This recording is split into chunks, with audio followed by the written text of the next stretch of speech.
commencer. Bonsoir à tous encore. On se retrouve à la fin du livre des Actes des Apôtres, au chapitre 28. On va découvrir comment est-ce que si Paul se retrouve à Rome et comment est-ce qu'il va se battre. Est-ce qu'on va le remettre en prison ou alors est-ce qu'il va être libre? Mais avant, comme d'habitude, on fait notre lecture. Je peux inviter quelqu'un à prier pour nous juste pendant 30 secondes et bénir ces moments de lecture. Est-ce que quelqu'un veut bien prier pour nous?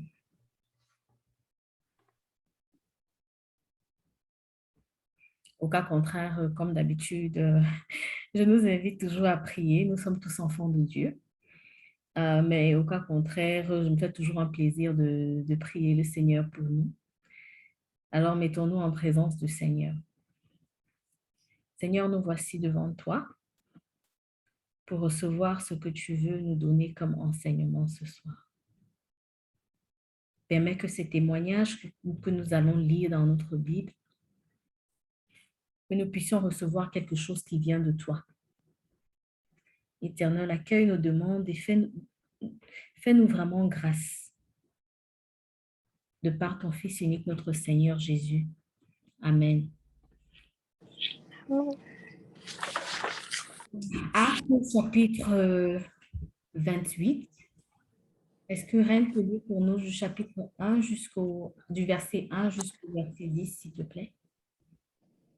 D'accord. Une fois hors de danger, nous avons appris que l'île s'appelait Malte. Les autochtones nous ont témoigné une humanité peu ordinaire. Allumant en effet un grand feu, ils nous ont tous fait approcher car la pluie s'était mise à tomber et il faisait froid. Paul avait ramassé une brassée de bois mort et la jetait dans le feu lorsque la chaleur en fait sortir une vipère qui s'accrocha à sa bec. À la vue de cet animal qui pendait à sa main, les autochtones se disaient les uns aux autres, « Cet homme est certainement un assassin.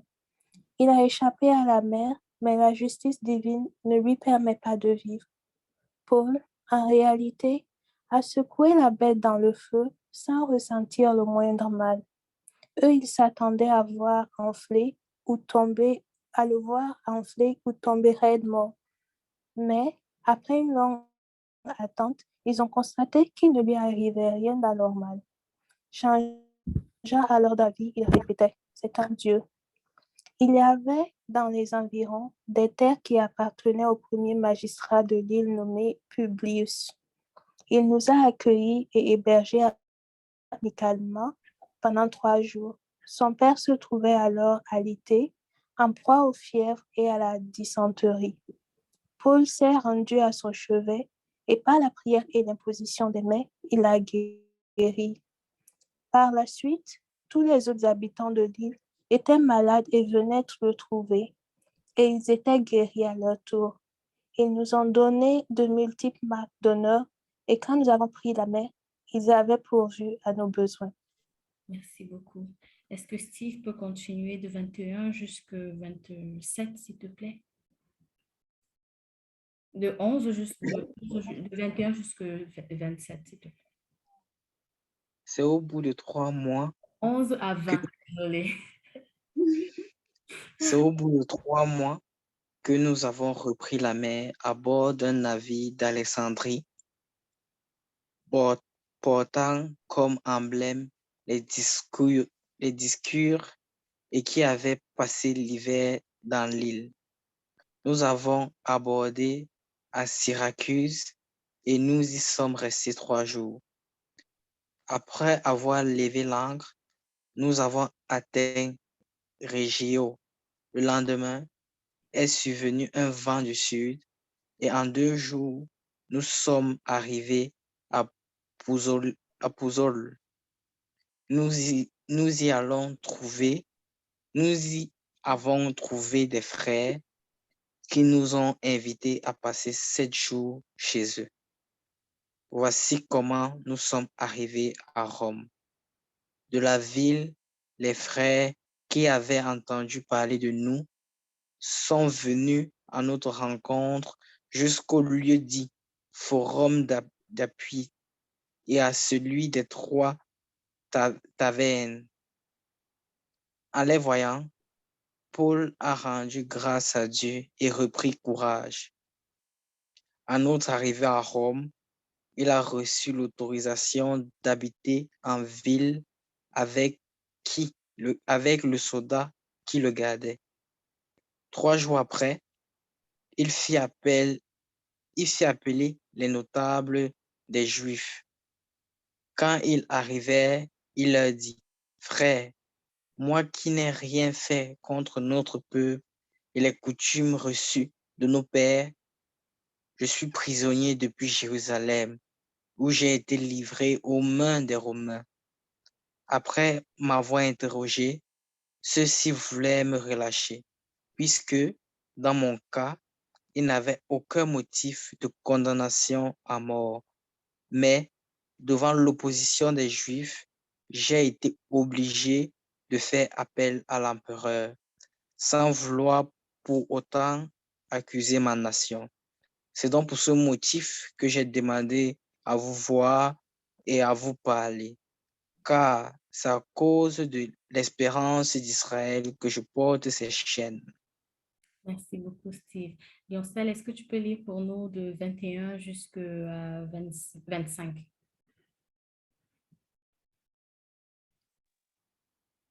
Ils lui répondirent, « Pour notre part, nous n'avons pas reçu à ton sujet de lettre en provenance de Judée, et aucun frère venu ici n'a rapporté ou dit du mal de toi.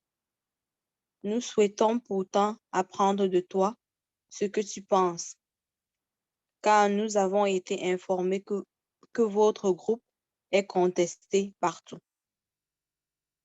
Après lui avoir fixé une date, ils vinrent le trouver en plus grand nombre dans son logement. Paul rendrait témoignage au royaume de Dieu dans ce qu'il leur exposait, et il s'efforçait de les convaincre à propos de Jésus, en partant de la loi de Moïse ainsi que des prophètes. Cela dura depuis le matin jusqu'au soir. Les uns se laissaient convaincre par de telles paroles, les autres refusaient de croire. N'étant pas d'accord les uns avec les autres, ils s'en allaient quand Paul leur adressait cette seule parole. L'Esprit Saint a bien parlé, car il a dit à vos pères par le prophète Isaïe. Va vers ce peuple et dis, vous entendrez de vos oreilles et vous ne comprendrez point. Vous regarderez de vos yeux et vous ne verrez point. Car le cœur de ce peuple est devenu insensible. Ils ont endurci leurs oreilles et ils ont fermé leurs yeux, de peur qu'ils ne voient de leurs yeux, qu'ils n'entendent de leurs oreilles, qu'ils ne comprennent de leur cœur, qu'ils ne se convertissent et que je ne les guérisse. Sachez donc que ce salut de Dieu a été envoyé aux païens et qu'ils l'écouteront. Lorsqu'il eut dit cela, les Juifs s'en allèrent, discutant vivement entre eux. Paul demeura 2 ans entiers dans une maison qu'il avait louée. Il recevait tous ceux qui venaient le voir, prêchant le royaume de Dieu et enseignant ce qui concerne le Seigneur Jésus-Christ en toute liberté et sans obstacle. Voilà qui se termine notre chapitre 28 des Actes des Apôtres. Est-ce qu'il y a quelqu'un qui voulait partager non seulement concernant ce chapitre, mais également concernant toute notre lecture? Parce que nous avons lu, nous avons appris quelle est la grâce qu'on demande à travers les remarques qu'on fait.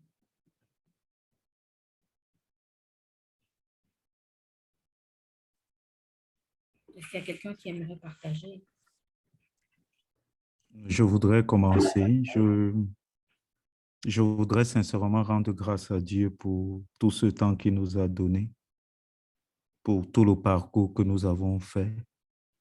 un parcours qui n'a pas été facile parce que se lever tous les mardis, tous les jeudis, être fidèle à cette heure, suivre le Seigneur dans les actes des apôtres n'est pas toujours facile et c'est une grâce.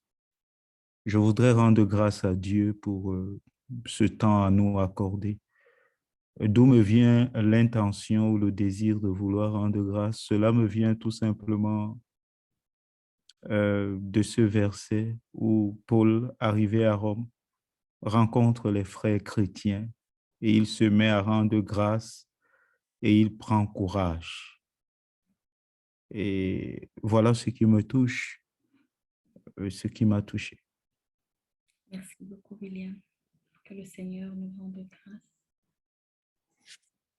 Moi, juste après, c'était le verset 26 où Paul partage et dit vous entendrez de vos oreilles et vous ne comprendrez point. Vous regarderez de vos yeux et vous ne verrez point. Ce qui veut dire qu'avec les yeux et les oreilles ouverts, nous serons tout de même sourds ou alors aveugles. La grâce que je veux demander ce soir, c'est que le Seigneur éloigne cette coupe de nous. Comme quoi, il y en a qui sont supposés déjà comprendre et voir. Je prie vraiment que nous faisons partie de ceux-là qui écoutent et qui pratiquent la parole de Dieu, à qui le cœur n'est pas endurci en quelque sorte. Que le Seigneur nous donne cette grâce-là. Moi, les versets qui m'ont marqué, c'est 8 et 9. Le fait que Paul arrivait à guérir à travers la prière et l'imposition des mains, ça démontre que Dieu, c'est le médecin par excellence. Donc, moi, ma prière aujourd'hui se tourne vers toutes les personnes qui sont malades. Je demande la guérison pour ces personnes et je pense particulièrement aux femmes et aux enfants qui sont malades, qui sont présentement en Afghanistan, en Haïti, que Dieu vraiment leur apporte en tout cas son soutien, que ce soit la guérison physique, que ce soit la guérison mentale, parce que une chose est d'être malade, mais une autre chose est d'avoir vraiment accès à des soins. Donc, c'est ma prière de ce soir. Amen. Est-ce qu'il y a quelqu'un d'autre qui voulait partager?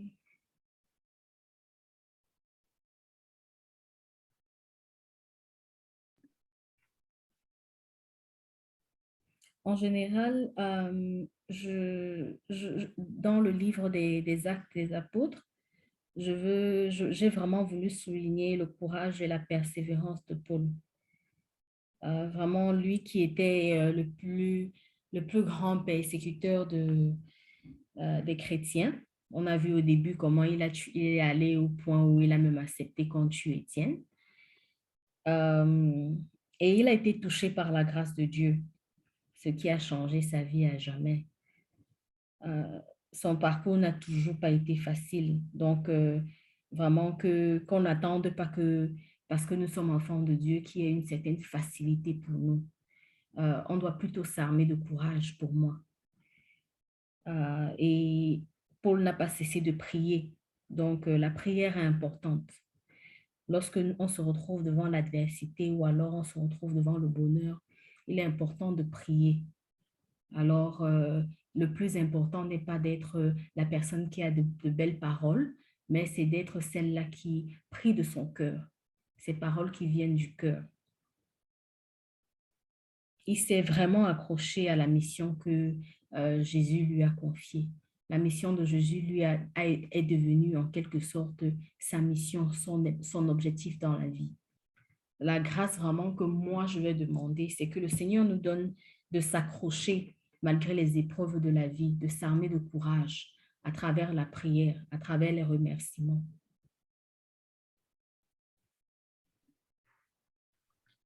Moi, je voudrais continuer dans la même lancée, toujours dans le parcours de Paul.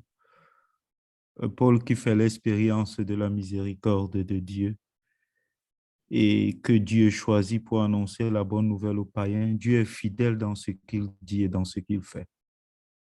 Et cette fidélité se montre même lorsque un serpent venimeux monte sur lui et ne le mord pas, tout simplement pour faire comprendre à ceux qui étaient là qu'il est l'élu de Dieu. Et par cette voie, ces personnes lui font entièrement confiance et il les guérit au nom de Jésus-Christ. La grâce que je voudrais demander pour chacun de nous et dans le parcours de nos vies, c'est vraiment la grâce de la confiance. Dieu a posé sa main sur chacun de nous. Il a mis sa main sur chacun de nous. Faisons-lui confiance dans chaque situation, offrons-lui nos vies, prions et sa volonté se fera sur nous pour sa gloire toujours plus grande. Merci beaucoup. Est-ce qu'il y a quelqu'un d'autre qui aimerait partager juste avant qu'on ne ferme notre lecture? Juste avant la prière de clôture, je voulais juste vraiment nous remercier tous d'avoir été fidèles à lire ensemble, à partager ensemble. Le Seigneur, déjà le fait d'avoir pris le temps d'être là, nous a fait grâce. On a écouté ses paroles et je prie fermement que ces paroles trouvent une place dans nos cœurs. Notre prochaine lecture, on va se retrouver le 5 octobre, le temps de prendre juste une petite pause pour prier, pour remercier le Seigneur et pour lui demander la direction. Sans doute, nous allons lire le livre de Genèse, mais on va décider tous ensemble. Comme ça, on pourra marcher ensemble comme d'habitude, avoir de nouvelles idées et évoluer ensemble dans la parole de Dieu. Est-ce qu'il y a quelqu'un d'autre? Est-ce qu'il y a quelqu'un qui aimerait prier pour nous juste pour fermer cette lecture, prendre congé? Si vous me permettez.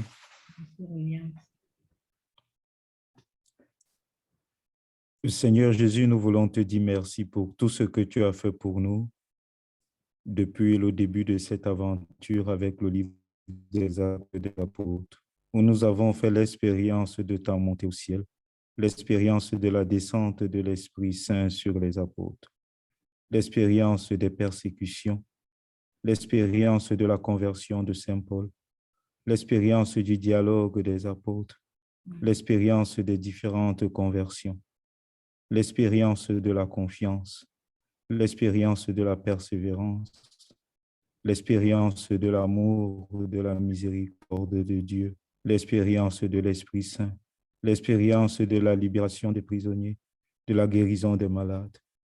Nous voulons te dire merci, Seigneur, et nous voulons te demander de nous bénir, de bénir Roussel, qui a été notre leader, de bénir Reine, de bénir Steve, de bénir Léonce, de bénir Tatiana, de bénir Didier, tous ceux qui étaient là, tous ceux qui nous écoutent en ce moment, qui écoutent cet audio en ce moment via YouTube, de venir bénir toutes les personnes qui écouteront cela. Que nos vies soient entièrement dédiées au service du Christ et à l'Évangile. Seigneur, merci pour tout. Nous allons dire tous ensemble, si vous le voulez, la prière que nous avons appris du Seigneur, prière que nous avons découvert en lisant l'Évangile de Marc. Notre Père qui es aux cieux, que ton nom soit sanctifié, que ton règne vienne, que ta volonté soit faite sur la terre comme au ciel. Donne-nous aujourd'hui notre pain de ce jour. Pardonne-nous nos offenses, comme nous pardonnons aussi à ceux qui nous ont offensés. Et ne nous laisse pas entrer en tentation, mais délivre-nous du mal. Car c'est à toi qu'appartiennent le règne, la puissance et la gloire pour les siècles et les siècles. Amen. Nous avons aussi fait l'expérience de la Trinité, toujours dans ces actes des apôtres.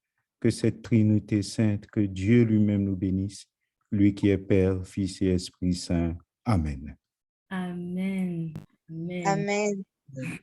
Que le Seigneur vraiment nous fasse grâce pour qu'on puisse se retrouver en santé mentale et physique comme la Reine a précisé tout à l'heure. Voilà, on se retrouve à la fin de notre chapitre. Vraiment, comme William a dit, il a vraiment clôturé dans la prière et que le Seigneur comble son cœur et agrandisse sa foi également. Vraiment, merci beaucoup. On se retrouve à 5 octobre, également sur Zoom. Si la pandémie est terminée, on pourra se retrouver en personne en attendant que le Seigneur nous comble toujours de grâce. On se retrouve en octobre. Si, merci.